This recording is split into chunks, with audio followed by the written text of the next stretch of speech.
ਅਸੀਂ ਹੈਰਾਨ ਆ ਕਿ 1500 ਕਰੋੜ ਰੁਪਏ ਦਾ ਬਜਟ ਜਿਹੜਾ ਉਹ ਗੁਰੂ ਘਰ ਦਾ ਹੋਵੇ ਤੇ ਫਿਰ ਸੁਣਨ ਨੂੰ ਮਿਲ ਜਾਂਦਾ ਜੀ ਯਾਰ ਕਿ 900 ਕਰੋੜ ਹੀ ਰਹਿ ਗਿਆ, ਘਾਟਾ ਪੈ ਗਿਆ। ਕੋਈ ਬਿਜਲੀ ਨਹੀਂ ਡਿੱਗੀ, ਕੋਈ ਕਰੋਨਾ ਨਹੀਂ ਹੋਇਆ, ਕੋਈ ਬਾਰਿਸ਼ ਨਹੀਂ ਆਈ ਤੇ ਘਾਟਾ ਕਿਵੇਂ ਪੈ ਗਿਆ? ਕਿਉਂਕਿ ਇਲੈਕਸ਼ਨ ਦੇ ਸਾਰਾ ਟੱਬਰ ਖੜਾ ਹੋ ਗਿਆ ਤੇ 407 ਟਰੱਕ ਤੇ ਜਦੋਂ ਬਿਨਾਂ ਗਿਣਿਆ ਗੋਲਕਾਂ ਜਾਣ ਤੇ ਉਦੋਂ ਘਾਟੇ ਹੀ ਪੈਣੇ ਤੇ 407 ਟਰੱਕ ਤੇ ਜਦੋਂ ਬਿਨਾਂ ਗਿਣਿਆ ਗੋਲਕਾਂ ਜਾਣ ਤੇ ਉਦੋਂ ਘਾਟੇ ਹੀ ਪੈਣੇ। ਉਹਦੇ 'ਚ ਖਾਮੀਆਂ ਜ਼ਰੂਰ ਹੋਣਗੀਆਂ, ਮੈਂ ਨਹੀਂ ਕਹਿੰਦਾ 100% ਸਾਫ਼ ਸੁਥਰਾ ਹੋਊਗਾ, ਖਾਮੀਆਂ ਹੋਣਗੀਆਂ, ਪਰ ਇੱਕ ਢੰਗ ਨਾਲ ਯੋਜਨਾ ਬੰਦੀ ਹੈ। ਜਿਹੜਾ ਕੋਈ ਮਾੜੀ ਗੱਲ ਕਰਦਾ ਉਹਨੂੰ ਉੱਥੇ ਸਜ਼ਾ ਵੀ ਦਿੱਤੀ ਜਾਂਦੀ ਆ, ਉਹਨੂੰ ਕੱਢ ਵੀ ਦਿੱਤਾ ਜਾਂਦਾ। ਹੁਣੇ ਤੁਸੀਂ ਦੇਖਿਆ ਹੋਣਾ ਕਿ ਬਰਨਾਲੇ ਦੇ ਵਿੱਚ ਇੱਕ ਮੈਨੇਜਰ ਤੇ ਇੱਕ ਸੁਪਰਡੈਂਟ ਜਦੋਂ ਇਸ ਗੱਲ ਦੇ ਦੋਸ਼ੀ ਪਾਏ ਗਏ ਕੱਢ ਦਿੱਤੇ ਗਏ। ਉਸ ਤੋਂ ਇਲਾਵਾ ਮੈਂ ਇੱਕ ਸਵਾਲ ਬੜਾ ਅਹਿਮ ਕਰੂੰਗਾ ਅੱਜ ਵੀ, ਜਿਵੇਂ ਇੱਕ ਗੱਲ ਕੀਤੀ ਜਾਂਦੀ ਹੈ ਕਿ ਸ਼੍ਰੋਮਣੀ ਕਮੇਟੀ ਗੋਲਕ ਚੋਰੀ ਕਰਦੀ ਆ। ਤੁਸੀਂ ਸੰਗਤ ਨੂੰ ਇਹ ਦੱਸੋ ਕਿ ਜਦੋਂ ਗੋਲਕ ਗਿਣੀ ਜਾਂਦੀ ਹੈ ਉੱਥੇ ਗੋਲਕ ਗਿਣਨ ਦਾ ਕੀ ਨਿਜ਼ਾਮ ਹੁੰਦਾ ਵੀ ਉੱਥੇ ਜਿਵੇਂ ਜਦੋਂ ਗੋਲਕ ਲੈ ਕੇ ਜਾਂਦੇ ਨੇ ਉੱਥੇ ਜੇਬਾਂ ਵਿੱਚ ਪੈਸੇ ਪਾ ਲਿੱਤੇ ਜਾਂਦੇ ਜਾਂ ਕੀ ਸਿਸਟਮ ਕੀ ਹੁੰਦਾ ਉੱਥੇ ਗੋਲਕ ਗਿਣਨ ਦਾ? ਗੁਰੂ ਸਾਹਿਬ ਨੇ ਪੰਜਾਂ ਨੂੰ ਆਪ ਅੰਮ੍ਰਿਤ ਦੀ ਦਾਤ ਦਿੱਤੀ, ਪੰਜਾਂ ਕੋਲੋਂ ਆਪ ਲਈ ਤੇ ਆਪੇ ਗੁਰਚੇਲਾ ਖਵਾਏ। ਅੱਜ ਉਹ ਜਿਹੜਾ ਸਿਧਾਂਤ ਸੀ ਪੰਥ ਤੇ ਗ੍ਰੰਥ ਦਾ, ਅੱਜ ਜਿਹੜਾ ਗ੍ਰੰਥ ਤੇ ਸਾਡੇ ਸਾਹਮਣੇ ਰੁਲਿਆ, ਪਾੜਿਆ ਗਿਆ, ਸਾੜਿਆ ਗਿਆ ਤੇ ਸਰਪ੍ਰਸਤੀ ਸਾਡੇ ਵੱਡਿਆਂ ਨੇ ਕੀਤੀ, ਨੀਲੀ ਪੱਗ ਵਾਲਿਆਂ ਨੇ। ਤੇ ਜਿਹੜੇ ਪੰਜ ਪਿਆਰੇ ਸੀ ਉਹ ਨੌਕਰ ਕਰ ਲਏ, ਜਿਨ੍ਹਾਂ ਨੂੰ ਗੁਰੂ ਖਾਲਸਾ ਕਹਿ ਕੇ ਬੁਲਾਇਆ ਦਸਮ ਪਾਤਸ਼ਾਹ ਨੇ, ਉਹ ਅੱਜ ਨਿਗੋਰਿਆਂ ਦੇ ਨੌਕਰ ਹੋ ਗਏ। ਉਹ ਰੋਟੀਆਂ ਕਾਰਨ ਤਾਲ ਪੂਰਦੇ ਪਏ ਨੇ। ਇਹੀ ਵਜ੍ਹਾ ਹੈ ਕਿ ਅੱਜ ਜਦੋਂ ਕੌਮ ਤੇ ਬਿਪਤਾ ਬਣੀ, ਕੌਮ ਦੇ ਜਿਗਰ ਦੇ ਟੁਕੜੇ ਗੋਲੀਆਂ ਨਾਲ ਵਿੰਨੇ ਗਏ, ਉਦੋਂ ਨਹੀਂ ਬੋਲਿਆ ਕੋਈ ਗ੍ਰੰਥੀ। ਤੇ ਜਦੋਂ ਇਹ ਹਾਰ ਗਿਆ, ਬਜ਼ੁਰਗ ਤੇ ਉਹਦਾ ਪੁੱਤਰ ਤੇ ਉਹਦੀ ਨੂੰਹ, ਉਹਦਾ ਸਾਲਾ ਤੇ ਉਹਦਾ ਜਵਾਈ, ਉਦੋਂ ਕਹਿੰਦਾ ਪੰਥ ਖਤਰੇ 'ਚ ਹੋ ਗਿਆ, ਬਿਪਤਾ ਪੈ ਗਈ, ਇਹ ਨੇਸ ਤੋਂ ਨਬੂਦ ਹੋ ਗਿਆ ਅਕਾਲੀ ਦਲ। ਉਦੋਂ ਜਾ ਕੇ ਚਿੰਤਾ ਹੋਈ ਸਾਡੇ ਗਿਆਨੀਆਂ ਦੀ। ਖਾਲਸਾ ਜੀ ਇਹ ਜਿਹੜਾ ਪੰਥ ਦੇ ਗ੍ਰੰਥ ਦਾ ਸਿਧਾਂਤ ਆ, ਇਹ ਗੁਰੂ ਸਾਹਿਬ ਜੀ ਦੀ ਹਜ਼ੂਰੀ ਆ। ਜਿਹੜਾ ਮੀਰੀ ਤੇ ਪੀਰੀ ਦਾ ਤਖਤ ਹੈ, ਅਕਾਲ ਪੁਰਖ ਸੱਚਾ ਵਾਹਿਗੁਰੂ ਮੀਰ ਪਾਤਸ਼ਾਹ ਤੇ ਉਹਦਾ ਪੈਗਾਮ ਦੇਣ ਵਾਲਾ ਪੈਗੰਬਰ ਪੀਰ ਗੁਰੂ ਸਾਡੇ। ਮੀਰ ਤੇ ਪੀਰ ਦਾ ਕਨਸੈਪਟ ਰੁਲ ਗਿਆ, ਉਹਦੇ ਉੱਤੇ ਸ਼ਸ਼ੋਭਤ ਪੰਥ ਤੇ ਗ੍ਰੰਥ ਦਾ ਸਿਧਾਂਤ ਅੱਜ ਰੁਕ ਗਿਆ। ਪੈਸੇ ਨੂੰ ਤੇ ਗੋਲੀ ਮਾਰੋ। ਇਹ ਗੋਲਕਾਂ ਜਿਵੇਂ ਜਿਨ੍ਹਾਂ ਨੇ ਖਾਲੀ ਕੀਤੀਆਂ ਉਹ ਆਪ ਖਾਲੀ ਹੱਥੀ ਜਾਣਗੇ ਇੱਥੋਂ। ਇਹ ਕੌਮ ਜਿਹੜੀ ਜਿਉਂਦੀ ਰਹੇ, ਪੈਸਿਆਂ ਦੀ ਕਦੀ ਤੋਟ ਨਹੀਂ ਹੈ, ਲੇਕਿਨ ਸਿਧਾਂਤ ਨਹੀਂ ਖਤਮ ਹੋਣੇ ਚਾਹੀਦੇ। ਜੇ ਸਿਧਾਂਤ ਖਤਮ ਹੋ ਗਏ ਤੇ ਫਿਰ ਅਸੀਂ ਅੱਜ ਵੀ ਨਹੀਂ ਤੇ ਕੱਲ ਵੀ ਨਹੀਂ। ਚੜ੍ਹਦੀ ਕਲਾ ਵਿੱਚ ਕੌਮ ਨੂੰ ਲਿਜਾਣਾ ਹੈ ਤਾਂ ਆਪਣੇ ਜੀਵਨ ਸਵਾਰੋ। ਸਭ ਤੋਂ ਪਹਿਲਾਂ ਤੇ ਆਪਣੀ ਆਤਮਾ ਨੂੰ ਸਾਫ਼ ਕਰਨ ਲਈ ਸ਼ਬਦ ਦਾ ਆਸਰਾ ਲਓ। ਸ਼ਬਦ ਨੂੰ ਸੁਰਤ ਦਾ ਆਸਰਾ ਮਿਲੇ ਤਾਂ ਹੀ ਆਤਮਾ ਤੇ ਪਰਮ ਪਿਤਾ ਪ੍ਰਮਾਤਮਾ ਦਾ ਮੇਲ ਹੁੰਦਾ ਹੈ। ਅੰਮ੍ਰਿਤ ਦੀ ਦਾਤ ਲੈ ਕੇ ਗੁਰੂ ਘਰ ਵਿੱਚ ਜਨਮ ਲਓ ਤੋ ਖਾਲਸਾ ਜੀ ਆਪਣੇ ਆਪ ਨੂੰ ਸਵਾਰ ਕੇ ਫਿਰ ਕੌਮ ਦੀ ਹੋਣੀ ਨਾਲ ਜਸਟਿਸ ਕਰੀਏ। ਸਮਾਂ ਬਾਰ-ਬਾਰ ਨਹੀਂ ਆਉਂਦਾ ਹੁੰਦਾ। ਅੱਜ ਅਸੀਂ ਬਰਬਾਦ ਹੋਏ ਪਏ ਹਾਂ, ਸਾਡੀ ਜਵਾਨੀ ਰੋ ਚੁੱਕੀ ਹੈ। ਕਦੀ 15-15 ਸਾਲ ਇਸ ਖਿੱਤੇ ਚੋਂ ਬਰਾਤ ਨਹੀਂ ਸੀ ਉੱਠੀ ਬੱਚਿਆਂ ਦੀ। ਇੰਨਾ ਨੁਕਸਾਨ ਹੋਇਆ ਜਵਾਨੀ ਦਾ, ਪਰ ਸਾਨੂੰ ਲਾਭ ਕੋਈ ਨਹੀਂ ਹੋਇਆ। ਲਾਭ ਇੱਕ ਪਰਿਵਾਰ ਲੈ ਕੇ ਰਾਜ ਕਰਕੇ ਘਰ ਚਲੇ ਗਿਆ। ਅੱਜ ਰੁਲ ਗਿਆ ਤੇ ਅਕਾਲੀ ਦਲ ਰੁਲ ਗਿਆ ਤੇ ਅਕਾਲ ਤਖਤ ਰੁਲ ਗਿਆ, ਰੁਲਦੀ ਪਈ ਤੇ ਪ੍ਰਬੰਧਕ ਕਮੇਟੀ ਰੁਲਦੀ ਪਈ। ਇਸ ਨੂੰ ਬਚਾ ਲਓ ਮੇਰਾ ਹੱਥ ਜੋੜ ਕੇ। ਇਹ ਵਾਸਤਾ ਤੁਹਾਨੂੰ ਮੈਂ ਆਪਣਾ, ਮੇਰਾ ਕੋਈ ਲਾਲਚ ਨਹੀਂ। ਮੈਨੂੰ ਤੁਸੀਂ 40-45 ਸਾਲ ਤੋਂ ਜਾਣਦੇ ਹੋ। ਮੈਂ ਕਦੀ ਇਲੈਕਸ਼ਨਾਂ ਦੇ ਚੱਕਰ 'ਚ ਨਹੀਂ ਪਿਆ, ਮੈਂ ਕਦੀ ਵਜ਼ੀਰੀਆਂ ਦੇ ਲਾਲਚ ਨਹੀਂ ਕੀਤੇ। ਮੈਂ ਵਿਰੋਧਤਾ ਕੀਤੀ ਹੈ ਉਹਨਾਂ ਬੰਦਿਆਂ ਦੀ ਜਿਹੜੇ ਗੁਰੂ ਘਰ ਦਾ ਨੁਕਸਾਨ ਪਹੁੰਚਾ ਰਹੇ ਨੇ। ਇਹ ਕਦੀ ਹੋ ਸਕਦਾ 12-12 ਕਰੋੜ ਰੁਪਇਆ ਖਰਚ ਆਵੇ ਪੰਡਾਲ ਤੇ, ਉਹਦੇ ਬਿੱਲ ਪਾਸ ਹੋਣ। ਇੱਕ ਪੀਟੀਸੀ ਜਿਹੜੀ ਸਾਡੀ ਗੁਰਬਾਣੀ ਵਿੱਚ ਇੱਕ ਮੰਦਿਰ ਆ ਜਿਹੜਾ ਵੈਸ਼ਨੋ ਦੇਵੀ ਦਾ ਮੰਦਿਰ, ਉਹ 2 ਘੰਟੇ ਸਿੱਧਾ ਰਿਲੇ ਲਈ ਦਿੰਦੇ ਨੇ ਤੇ ਉਹਨਾਂ ਤੋਂ 2.5 ਕਰੋੜ ਰੁਪਇਆ ਲੈਂਦੇ ਨੇ। ਤੋਂ 250 ਕਰੋੜ ਰੁਪਇਆ ਉਹਨਾਂ ਤੋਂ ਲੈਂਦੇ ਨੇ ਸਾਲਾਨਾ। ਤੇ ਇੱਕ ਸਾਡਾ ਰਿਲੇ ਆ ਹਰਮੰਦਰ ਸਾਹਿਬ ਦਾ, ਜਿੱਥੇ ਰਿਲੇ ਕਰਨ ਵਾਲੀ ਕੰਪਨੀ ਬਾਦਲ ਦੀ ਤੇ ਉਲਟੇ ਪੈਸੇ ਲੈ ਰਹੀ ਹੈ ਗੁਰੂ ਘਰ ਤੋਂ। ਤੇ ਉਹੀ ਕੰਪਨੀ ਸਾਡੀਆਂ ਗਰੀਬ ਬੱਚੀਆਂ ਦਾ ਸ਼ੋਸ਼ਣ ਕਰਦੀ ਹੈ। ਇਹ ਸ਼ੋਸ਼ਣ ਕਰਨ ਵਾਲੀ ਬੀਬੀ ਅਜੇ ਫੜੀ ਨਹੀਂ ਗਈ, ਡਾਇਰੈਕਟਰ ਫੜਿਆ ਗਿਆ। ਉਹੀ ਪੀਟੀਸੀ ਜਿਹੜੀ ਕਹਿੰਦੀ ਮੇਰੇ ਤੋਂ ਬਿਨਾ ਗੁਰਬਾਣੀ ਨਹੀਂ ਕੋਈ ਰਿਲੇ ਕਰ ਸਕਦਾ। ਉਹੀ ਪੀਟੀਸੀ ਕਦੀ ਨੰਨੀ ਸ਼ਾਹ ਦੀ ਮਾਂ ਬਣਦੀ ਆ, ਸਾਡੇ ਗੁਰੂ ਘਰ ਦੀਆਂ 5-5 ਏਕੜ ਜ਼ਮੀਨਾਂ ਆਪਣੇ ਨਾਂ ਕਰਾਉਂਦੀ ਆ। ਕਦੀ ਉਹੀ ਪੀਟੀਸੀ ਜਿਹੜੀ ਆ ਬੱਚਿਆਂ ਨੂੰ ਮਿਸ ਪੰਜਾਬਣ ਬਣਾਉਣ ਦੇ ਨਾਂ ਤੇ ਸ਼ੋਸ਼ਣ ਕਰਦੀ ਆ ਲਿਜਾ ਕੇ ਦੁਬਈ ਦੇ ਵਿੱਚ। ਇਹ ਜਿਹੜੀ ਬੱਚੀ ਦੇ ਨਾਲ ਵਾਪਰੀ ਉਹਨੂੰ ਹਾਈ ਕੋਰਟ ਨੇ ਛਡਾਇਆ, ਉਹਦੇ ਖਿਲਾਫ FIR ਹੋਈ ਤੇ ਜਿਹੜਾ ਡਾਇਰੈਕਟਰ ਸੀ ਉਹ ਕਈ ਮਹੀਨੇ ਅੰਦਰ ਰਿਹਾ ਤੇ ਜਿਹੜੀ ਡਾਇਰੈਕਟਰ ਬੀਬੀ ਉਹਨਾਂ ਦੀ ਉਹ ਅਜੇ ਤੱਕ ਫਰਾਰ ਹੈ। ਇਹਨਾਂ ਨੂੰ ਗੁਰੂ ਘਰ ਚੋਂ ਕੱਢੋ। ਜਿਹੜੇ ਗੁਰੂ ਘਰ ਨੂੰ ਸ਼ੌਂਕ ਬਣ ਕੇ ਲੱਗੇ ਨੇ, ਜਿਹੜੇ ਸਾਡੇ ਸਿੱਖ ਬੱਚਿਆਂ ਦੀ ਐਜੂਕੇਸ਼ਨ ਤਬਾਹ ਕਰ ਚੁੱਕੇ ਨੇ। ਅਸੀਂ ਬੜੀ ਹੈਰਾਨੀ ਨਾਲ ਸੁਣਦੇ ਹਾਂ ਕਿ 100 ਸਾਲ ਤੋਂ ਅਸੀਂ ਰਾਜ ਕਰ ਰਹੇ ਹਾਂ ਕਮੇਟੀ ਤੇ, ਕੋਈ ਹੋਰ ਨਹੀਂ ਲੈ ਸਕਦਾ। 100 ਸਾਲ ਤੋਂ ਅਕਾਲੀਆਂ ਨੇ ਰਾਜ ਕੀਤਾ, ਅਕਾਲੀਆਂ ਨੇ ਕਮੇਟੀ ਬਣਾਈ, ਜਦੋਜਹਿਦ ਕੀਤੀ, ਜ਼ਮੀਨਾਂ ਗਵਾਈਆਂ, ਜੁਰਮਾਨੇ ਭਰੇ, ਸ਼ਹਾਦਤਾਂ ਭਰੀਆਂ, ਜੇਲ੍ਹਾਂ ਕੱਟੀਆਂ। ਪਰ ਤੁਸੀਂ ਦੱਸੋ ਕੀ ਕੀਤਾ? ਤੁਸੀਂ ਦੱਸੋ 100 ਸਾਲ ਚੋਂ ਕਿਸੇ ਇੱਕ ਬੱਚੇ ਨੂੰ ਗੁਰੂ ਦੀ ਗੋਲਕ ਚੋਂ ਫੀਸ ਦੇ ਕੇ ਡਾਕਟਰ ਬਣਾਇਆ, ਕਿਸੇ ਨੂੰ DC ਬਣਾਇਆ, ਕਿਸੇ ਨੂੰ ਇੰਜੀਨੀਅਰ ਬਣਾਇਆ, ਕਿਸੇ ਦੀ ਪੜ੍ਹਾਈ ਕਰਵਾਈ, ਕਿਸੇ ਦਾ ਇਲਾਜ ਕਰਵਾਇਆ। ਅਸੀਂ ਹੈਰਾਨ ਆ ਕਿ 1500 ਕਰੋੜ ਰੁਪਏ ਦਾ ਬਜਟ ਜਿਹੜਾ ਉਹ ਗੁਰੂ ਘਰ ਦਾ ਹੋਵੇ ਤੇ ਫਿਰ ਸੁਣਨ ਨੂੰ ਮਿਲ ਜਾਂਦਾ ਜੀ ਯਾਰ ਕਿ 900 ਕਰੋੜ ਹੀ ਰਹਿ ਗਿਆ, ਘਾਟਾ ਪੈ ਗਿਆ। ਕੋਈ ਬਿਜਲੀ ਨਹੀਂ ਡਿੱਗੀ, ਕੋਈ ਕਰੋਨਾ ਨਹੀਂ ਹੋਇਆ, ਕੋਈ ਬਾਰਿਸ਼ ਨਹੀਂ ਆਈ ਤੇ ਘਾਟਾ ਕਿਵੇਂ ਪੈ ਗਿਆ? ਕਿਉਂਕਿ ਇਲੈਕਸ਼ਨ ਦੇ ਸਾਰਾ ਟੱਬਰ ਖੜਾ ਹੋ ਗਿਆ ਤੇ 407 ਟਰੱਕ ਤੇ ਜਦੋਂ ਬਿਨਾਂ ਗਿਣਿਆ ਗੋਲਕਾਂ ਜਾਣ ਤੇ ਉਦੋਂ ਘਾਟੇ ਹੀ ਪੈਣੇ। ਤੋ ਖਾਲਸਾ ਜੀ ਆਪਣੇ ਧਰਮ ਨੂੰ ਬਚਾ ਲਓ। ਸਿਆਸਤ ਸਾਡੇ ਲੀਡਰਾਂ ਦੇ ਵੱਸ ਦਾ ਰੋਗ ਹੁੰਦਾ ਤੇ ਅੱਜ ਅਸੀਂ ਹੀਰੋ ਹੁੰਦੇ, ਪੰਜਾਬ 1 ਨੰਬਰ ਦੀ ਸਟੇਟ ਹੁੰਦਾ। ਅੱਜ ਅਸੀਂ ਕਰਜ਼ਾਈ ਹੋਏ ਪਏ ਆ, ਸਾਡਾ ਕੁਝ ਵੀ ਸੁਰੱਖਿਅਤ ਨਹੀਂ ਇੱਥੇ। ਸਭ ਤੋਂ ਪਹਿਲਾਂ ਆਪਣਾ ਧਰਮ ਬਚਾ ਲਓ, ਮੇਰੀ ਹੱਥ ਬੰਨ ਕੇ ਬੇਨਤੀ ਹੈ। ਇਹ ਮੇਰੀ ਪੀੜਾ ਜਿਹੜੀ ਮੈਂ ਤੁਹਾਡੇ ਅੱਗੇ ਪ੍ਰਗਟ ਕਰਦਾ ਪਿਆ। ਮੈਨੂੰ ਪਤਾ ਮੇਰੀ ਉਮਰ 77-78 ਸਾਲ ਹੋ ਚੱਲੀ।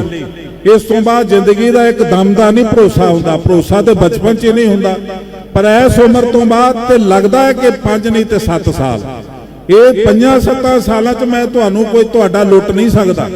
ਮੈਂ ਤੁਹਾਨੂੰ ਸੁਨੇਹਾ ਦੇਣ ਆਇਆ ਕਿ ਤੁਸੀਂ ਆਪਣੇ ਬੱਚਿਆਂ ਦੇ ਭਵਿੱਖ ਨੂੰ ਸੰਭਾਲ ਸਕਦੇ ਹੋ। ਸਮਾਂ ਆ ਗਿਆ ਤੇ ਸੰਭਾਲ ਲਿਓ, ਧੜੇਬਾਜ਼ੀ ਨਾ ਪਾਲਿਓ, ਧੜੇਬਾਜ਼ੀ ਨਾ ਪਾਲਿਓ। ਗੁਰਮੁਖ ਰੂਹਾਂ ਨੂੰ ਗੁਰੂ ਘਰ ਚ ਵਾੜੀਏ, ਜਿਹੜੇ ਗੁਰੂ ਘਰ ਦੇ ਪੈਸੇ ਨੂੰ ਸਾਂਭਣ, ਸਾਡੇ ਗਰੀਬ ਬੱਚਿਆਂ ਨੂੰ ਐਜੂਕੇਸ਼ਨ ਦੇਣ, ਕੋਈ ਵਿਧਵਾ ਗਰੀਬ ਬੀਬੀ ਉਹਦਾ ਆਸਰਾ ਬਣਨ, ਕੋਈ ਇਲਾਜ ਤੋਂ ਵਿਹੂਣਾ ਸਿੱਖ ਮਰਦਾ ਪਿਆ ਤੇ ਉਹਦਾ ਇਲਾਜ ਗੁਰੂ ਰਾਮਦਾਸ ਹਸਪੀਟਲ ਚ ਹੋਵੇ।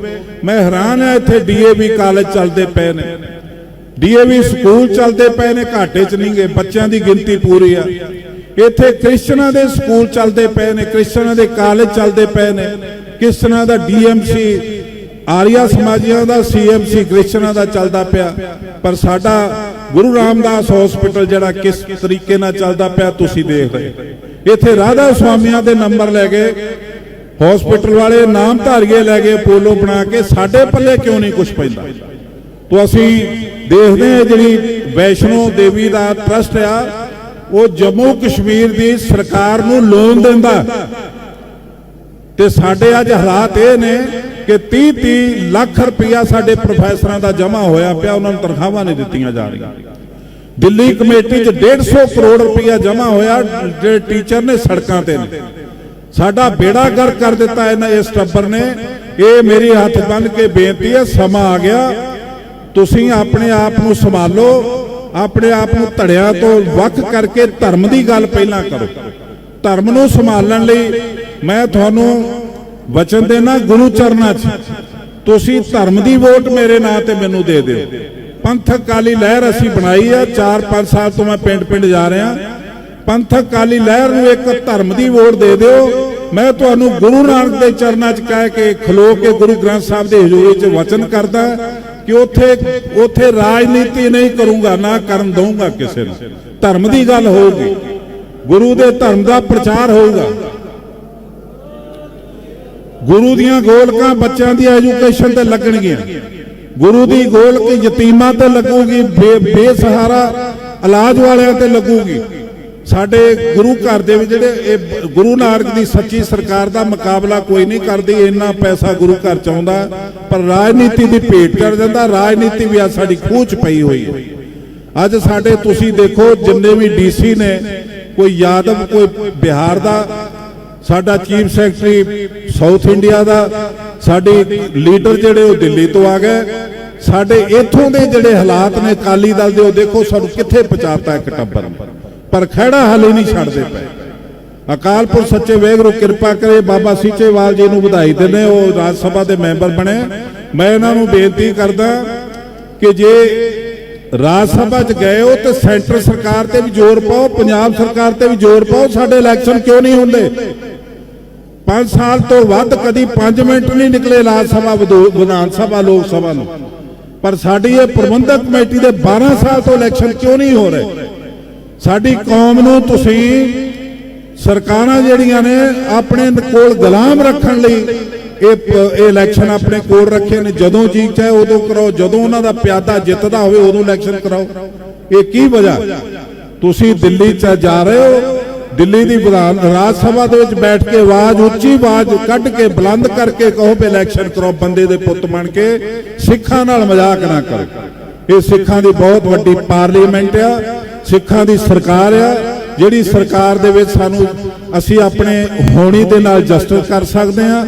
ਸਾਡੇ ਨਾਲ ਜਿਹੜਾ ਧੱਕਾ ਹੋਵੇ ਅਸੀਂ ਅਕਾਲ ਤਖਤ ਤੇ ਬੈਠ ਕੇ ਲਲਕਾਰ ਮਾਰ ਸਕਦੇ ਹਾਂ, ਪਰ ਅੱਜ ਸਾਰਾ ਕੁਝ ਨਿਗੁਰਿਆਂ ਦੇ ਹੱਥ ਚਲੇ ਗਿਆ। ਉਸ ਤੋਂ ਇਲਾਵਾ ਮੈਂ ਇੱਕ ਸਵਾਲ ਬੜਾ ਅਹਿਮ ਕਰੂੰਗਾ ਅੱਜ ਵੀ, ਜਿਵੇਂ ਇੱਕ ਗੱਲ ਕੀਤੀ ਜਾਂਦੀ ਹੈ ਕਿ ਸ਼੍ਰੋਮਣੀ ਕਮੇਟੀ ਗੋਲਕ ਚੋਰੀ ਕਰਦੀ ਹੈ। ਤੁਸੀਂ ਸੰਗਤ ਨੂੰ ਇਹ ਦੱਸੋ ਕਿ ਜਦੋਂ ਗੋਲਕ ਗਿਣੀ ਜਾਂਦੀ ਹੈ, ਉੱਥੇ ਗੋਲਕ ਗਿਣਨ ਦਾ ਕੀ ਨਿਜ਼ਾਮ ਹੁੰਦਾ? ਵੀ ਉੱਥੇ ਜਿਵੇਂ ਜਦੋਂ ਗੋਲਕ ਲੈ ਕੇ ਜਾਂਦੇ ਨੇ, ਉੱਥੇ ਜੇਬਾਂ ਵਿੱਚ ਪੈਸੇ ਪਾ ਲਿੱਤੇ ਜਾਂਦੇ, ਜਾਂ ਕੀ ਸਿਸਟਮ ਕੀ ਹੁੰਦਾ ਉੱਥੇ ਗੋਲਕ ਗਿਣਨ ਦਾ? ਬਹੁਤ ਇੱਕ ਅਹਿਮ ਸਵਾਲ ਹੈ। ਇਸ ਸਵਾਲ ਦਾ ਜਵਾਬ ਸੁਣਨ ਲਈ ਬਹੁਤ ਲੋਕ ਉਤਾਵਲੇ ਰਹਿੰਦੇ ਆ ਜੀ। ਦੇਖੋ, ਇੱਕ ਗੱਲ ਤਾਂ ਮੰਨਣੀ ਪਏਗੀ ਕਿ ਜਿਹੜਾ ਸਿਸਟਮ 'ਚ ਹੈ, ਜਿਹੜਾ ਪ੍ਰਬੰਧ ਚਲਾਉਂਦਾ ਹੈ ਜੀ, ਸਵਾਲ ਉਸੇ ਨੂੰ ਉੱਠਣਗੇ ਜੀ। ਜਿਹੜੇ ਹੁਣ ਤੁਹਾਡੇ ਮਨ ਦੇ ਅੰਦਰ ਖਦਸ਼ੇ ਸੀਗੇ ਕਿ ਬਹੁਤ ਸਾਰੇ ਵਿਵਾਦ ਕੀਤੇ ਜਾਂਦੇ ਆ, ਚੋਰ ਸਿੱਧੇ, ਮੈਂ ਮਾਫੀ ਮੈਂ ਉਦੋਂ ਪਹਿਲਾਂ ਆਉਣਾ। ਅਸੀਂ ਬੇਨਤੀ ਕਰਦੇ ਹਾਂ ਸਾਰਿਆਂ ਨੂੰ ਕਿ ਸ਼੍ਰੋਮਣੀ ਕਮੇਟੀ ਦੇ ਪ੍ਰਬੰਧ ਨੂੰ ਕਿਸੇ ਨੇ ਵੀ ਦੇਖਣਾ ਹੋਵੇ ਜੀ, ਕਿਸੇ ਥਾਂ ਤੇ ਵੀ ਦੇਖਣਾ ਹੋਵੇ, ਤੁਸੀਂ ਗੋਲਕ ਦੇਖੋ, ਤੁਸੀਂ ਰਮਾਲਿਆਂ ਸਾਹਿਬ ਦੀ ਜਿਵੇਂ ਤੁਸੀਂ ਗੱਲ ਕੀਤੀ ਹੈ ਉਹ ਦੇਖੋ, ਤੁਸੀਂ ਪੈਸਾ ਕਿੱਥੇ ਲੱਗਦਾ ਉਹ ਦੇਖੋ, ਤੁਸੀਂ ਜਿਹੜਾ ਸਾਡੇ ਸੰਸਥਾਵਾਂ ਨੇ, ਹਸਪਤਾਲ, ਉਹਦੇ 'ਚ ਤੁਸੀਂ ਜਾ ਕੇ ਦੇਖੋ, ਸਕੂਲਾਂ ਦੇ ਵਿੱਚ ਜਾ ਕੇ ਦੇਖੋ। ਜਿਹੜੀ ਸ਼੍ਰੋਮਣੀ ਕਮੇਟੀ ਗੁਰੂ ਦੇ ਸਿਧਾਂਤ ਦੇ ਮੁਤਾਬਕ ਕਿਤੇ ਵੀ ਕਿਤੇ ਆਫਤ ਆਉਂਦੀ ਆ ਮਨੁੱਖਤਾ ਤੇ, ਉੱਥੇ ਜਾ ਕੇ ਕੰਮ ਕਰਦੀ ਆ, ਉਹਨੂੰ ਦੇਖੋ। ਇਹ ਗੱਲ ਦੇਖਣ ਦੇ ਵਿੱਚ ਅਸੀਂ ਕਿਸੇ ਨੂੰ ਨਹੀਂ ਰੋਕਿਆ। ਲਓ, ਮੈਂ ਛੋਟਾ ਜਿਹਾ ਸੇਵਾਦਾਰ ਹਾਂ, ਮੈਂ ਤੁਹਾਨੂੰ ਓਪਨਲੀ ਗੱਲ ਕਰਦਾ, ਜਿਹਨੇ ਵੀ ਜਿਹੜਾ ਈਵੈਂਟ ਦੇਖਣਾ ਹੋਵੇ ਮੈਂ ਨਾਲ ਜਾ ਕੇ ਉਹ ਦਿਖਾਊਂਗਾ। ਤੁਸੀਂ ਗੋਲਕ ਦੀ ਗੱਲ ਕਰਦੇ ਹੋ, ਗੋਲਕ ਹੁਣ ਪਿਛਲੇ ਦਿਨੀ ਤੁਸੀਂ ਦੇਖਿਆ ਹੋਵੇਗਾ ਕਿ ਇੱਥੇ ਇੱਕ ਗੁਰਦੁਆਰਾ ਅਹਿਮਦਗੜ੍ਹ ਦੇ ਲਾਗੇ ਗੁਰਦੁਆਰਾ ਸਾਹਿਬ ਸੀ, ਉਸ ਗੁਰਦੁਆਰੇ ਦਾ ਪ੍ਰਬੰਧਕ ਹੀ ਸ਼ਰੇਆਮ ਦਿਖਾਈ ਦੇ ਰਿਹਾ ਕਿ ਉਹ ਨੋਟ, ਭਾਵੇਂ ਉਹ ਕਿਸੇ ਸਿਆਸੀ ਬੰਦੇ ਨਾਲ ਸੰਬੰਧਿਤ ਆ, ਮੈਂ ਇੱਥੇ ਨਾਂ ਲੈਣ ਦੀ ਲੋੜ ਨਹੀਂ ਸਮਝਦਾ। ਇਸ ਤਰ੍ਹਾਂ ਦੀਆਂ ਗੱਲਾਂ ਜਿਹੜੀਆਂ ਹੁੰਦੀਆਂ ਨੇ, ਇਹਦਾ ਮਤਲਬ ਇਹ ਨਹੀਂ ਹੈਗਾ ਕਿ ਸਿਸਟਮ ਦੇ ਵਿੱਚ ਜਿੱਥੇ ਕੁਤਾਹੀ ਆ ਤੇ ਇਕੱਲੇ ਸ਼੍ਰੋਮਣੀ ਕਮੇਟੀ 'ਚ ਹੀ ਆ। ਸ਼੍ਰੋਮਣੀ ਕਮੇਟੀ ਦੇ ਪ੍ਰਬੰਧ ਨੇ ਇੱਕ ਯੋਜਨਾਬੱਧ ਢੰਗ ਨਾਲ ਕੀਤਾ ਗਿਆ। ਜਿੱਥੇ ਵੀ ਕਿਸੇ ਗੁਰਦੁਆਰਾ ਸਾਹਿਬ 'ਚ ਗੋਲਕ ਹੁੰਦੀ ਆ ਜਾਂ ਦਰਬਾਰ ਸਾਹਿਬ ਹੁੰਦੀ, ਕਿਤੇ ਵੀ ਹੁੰਦੀ ਆ, ਉੱਥੇ ਜਿਹੜਾ ਇੱਕ ਮੈਨੇਜਰ ਹੁੰਦਾ, ਇੰਸਪੈਕਟਰ ਹੁੰਦਾ, ਜਿਹਦੀ ਮੁੱਖ ਡਿਊਟੀ ਹੁੰਦੀ ਆ, ਉਹਨੇ ਜਿਹੜੇ ਬੰਦਿਆਂ ਨੇ ਗੋਲਕ ਗਿਣਨੀ ਆ, ਉਹਨਾਂ ਸਾਰਿਆਂ ਨੂੰ ਜਾਮਾ ਤਲਾਸ਼ੀ ਲੈ ਕੇ ਉਹਨਾਂ ਦੀ ਜੇਬ 'ਚ ਨਾ ਕੋਈ ਪੈਸਾ ਹੋਏਗਾ ਨਾ ਬਟੂਆ ਹੋਏਗਾ। ਜਿਹੜੇ ਉਹਨਾਂ ਦੇ ਪਹਿਲਾਂ ਵੀ ਹੁੰਦੇ ਉਹ ਵੀ ਕਢਵਾ ਲਏ ਜਾਂਦੇ, ਸਭ ਕੁਝ ਕੱਢ ਕੇ ਫਿਰ ਉਹ ਅੰਦਰ ਆਉਂਦੇ ਆ। ਉਸ ਤੋਂ ਬਾਅਦ ਭਾਵੇਂ ਕਿ ਉੱਥੋਂ ਦਾ ਮੈਨੇਜਰ ਕਿਉਂ ਨਾ ਹੋਵੇ, ਭਾਵੇਂ ਕਿ ਮੈਂ ਵੀ ਉੱਥੇ ਜਾਵਾਂ, ਮੈਂ ਉੱਥੇ ਦੇਖ ਰੇਖ ਵਾਸਤੇ ਜਾਵਾਂ, ਮੇਰੀ ਵੀ ਚੈਕਿੰਗ ਹੋਏਗੀ, ਕੋਈ ਸ਼ਰਮ ਵਾਲੀ ਗੱਲ ਨਹੀਂ। ਤੁਹਾਨੂੰ ਬਤੌਰ ਤੁਸੀਂ ਮੈਂਬਰ ਹੋ, ਤੁਹਾਡੀ ਵੀ ਚੈਕਿੰਗ, ਮੇਰੀ ਵੀ ਚੈਕਿੰਗ ਹੋਏਗੀ, ਤੇ ਉਹ ਚੈਕਿੰਗ ਅਸੀਂ ਖੁਦ ਕਰਾਉਣੇ ਆ ਕਿ ਸਾਡੀ ਜਿਹੜਾ ਕਾਨੂੰਨ ਆ ਉਹ ਉਸ ਤਰ੍ਹਾਂ ਰਹਿਣਾ ਚਾਹੀਦਾ। ਜੇ ਕੋਈ ਮੈਂਬਰ ਨਹੀਂ ਕਰਾਉਂਦਾ ਹੋਊਗਾ ਤੇ ਉਹਨੂੰ ਇਹ ਗੱਲ ਨਹੀਂ ਸੋਚਣੀ ਚਾਹੀਦੀ, ਕਿਉਂਕਿ ਜਿਹੜਾ ਸਿਸਟਮ ਹੈ ਉਹਨੂੰ ਸਹੀ ਆਪਰੇਟ ਕਰਨਾ ਚਾਹੀਦਾ।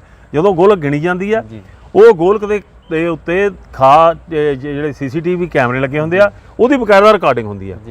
ਸਾਰੇ ਨੋਟ ਗਿਣੇ ਜਾਂਦੇ ਆ, ਉਹਦੇ ਸਾਰੇ ਇੱਕ ਤਤਕਰਾ ਬਣਿਆ ਹੁੰਦਾ, 2000 ਦੇ ਨੋਟ ਕਿੰਨੇ, 500 ਦੇ ਕਿੰਨੇ, ਫਲਾਨਾ ਕਿੰਨੇ, ਸਾਰੇ ਰੁਪਈਏ, ਇੱਥੋਂ ਤੱਕ ਇੱਕ ਪੈਸਾ ਜਿਹੜਾ ਵਾ ਉਹਦਾ ਇੱਕ ਹਿਸਾਬ ਬਣਦਾ।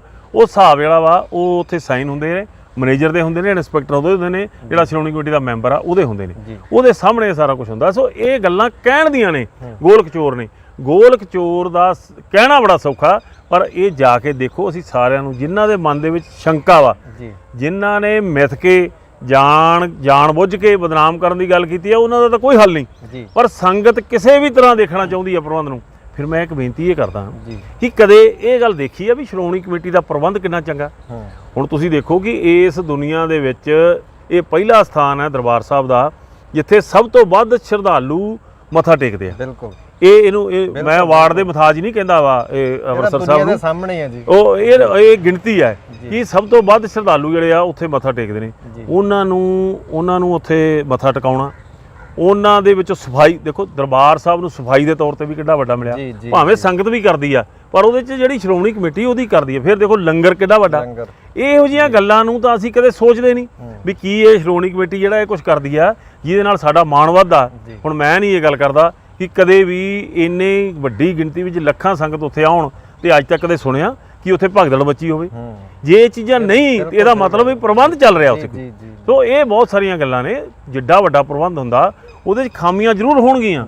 ਮੈਂ ਨਹੀਂ ਕਹਿੰਦਾ 100% ਸਾਫ਼ ਸੁਥਰਾ ਹੋਊਗਾ, ਖਾਮੀਆਂ ਹੋਣਗੀਆਂ, ਪਰ ਇੱਕ ਢੰਗ ਨਾਲ ਯੋਜਨਾ ਬੰਦੀ ਹੈ। ਜਿਹੜਾ ਕੋਈ ਮਾੜੀ ਗੱਲ ਕਰਦਾ ਉਹਨੂੰ ਉੱਥੇ ਸਜ਼ਾ ਵੀ ਦਿੱਤੀ ਜਾਂਦੀ ਆ, ਉਹਨੂੰ ਕੱਢ ਵੀ ਦਿੱਤਾ ਜਾਂਦਾ। ਆ ਹੁਣੇ ਤੁਸੀਂ ਦੇਖਿਆ ਹੋਣਾ ਕਿ ਬਰਨਾਲੇ ਦੇ ਵਿੱਚ 2 ਇੱਕ ਮੈਨੇਜਰ ਤੇ ਇੱਕ ਸੁਪਰਡੈਂਟ ਜਦੋਂ ਇਸ ਗੱਲ ਦੇ ਦੋਸ਼ੀ ਪਾਏ ਗਏ ਕੱਢ ਦਿੱਤੇ ਗਏ। ਸੋ ਬਹੁਤ ਸਾਰੀਆਂ ਇਹੋ ਜਿਹੀਆਂ ਗੱਲਾਂ ਨੇ। ਸੋ ਬੇਨਤੀ ਇਹ ਕਰਦੇ ਆ ਕਿ ਪਹਿਲੀ ਗੱਲ ਤਾਂ ਇਹ ਆ ਕਿ ਸ਼੍ਰੋਮਣੀ ਗੁਰਦੁਆਰਾ ਪ੍ਰਬੰਧਕ ਕਮੇਟੀ ਕਿਸੇ ਇੱਕ ਦੀ ਜਾਇਦਾਦ ਨਹੀਂ, ਉੱਥੇ ਕਾਬਜ਼ ਕੋਈ ਨਹੀਂ। ਹੁਣ ਵੋਟਾਂ ਪੈਣੀਆਂ, ਅੱਜ ਪੈ ਜਾਣ, 6 ਮਹੀਨੇ ਨੂੰ ਪੈ ਜਾਣ, ਸਾਲ ਨੂੰ ਪੈ ਜਾਣ, ਸਿੱਖਾਂ ਨੇ ਵੋਟਾਂ ਪਾਉਣੀਆਂ ਸਿੱਖ। ਹੁਣ ਤਾਂ ਕਾਨੂੰਨ ਵੀ ਇਹ ਬਣ ਗਿਆ ਕਿ ਜਿਹੜਾ ਸਾਬਤ ਸੂਰਤ ਸਿੱਖ ਆ ਉਹ ਵੋਟ ਪਾਏਗਾ ਤੇ ਇਹਦੇ ਵਿੱਚ ਕੋਈ ਰਲਾ ਨਹੀਂ ਹੋਏਗਾ। ਸੋ ਜਿਹੜੇ ਵੀ ਆਉਣਗੇ ਉਹ ਪ੍ਰਬੰਧ ਕਰਨਗੇ। ਪਰ ਇੱਕ ਗੱਲ ਕਹਿ ਦੇਣੀ ਚਾਹੀਦੀ ਆ ਕਿ ਆਪਦੀ ਸੰਸਥਾ ਨੂੰ ਮਾਰਨਾ ਨਹੀਂ ਚਾਹੀਦਾ। ਆਪਦੀ ਸੰਸਥਾ ਨੂੰ ਮਾਰਨ ਨਾਲ ਅਸੀਂ ਆਪਣੇ ਆਪ ਨੂੰ ਮਾਰ ਰਹੇ ਹਾਂ।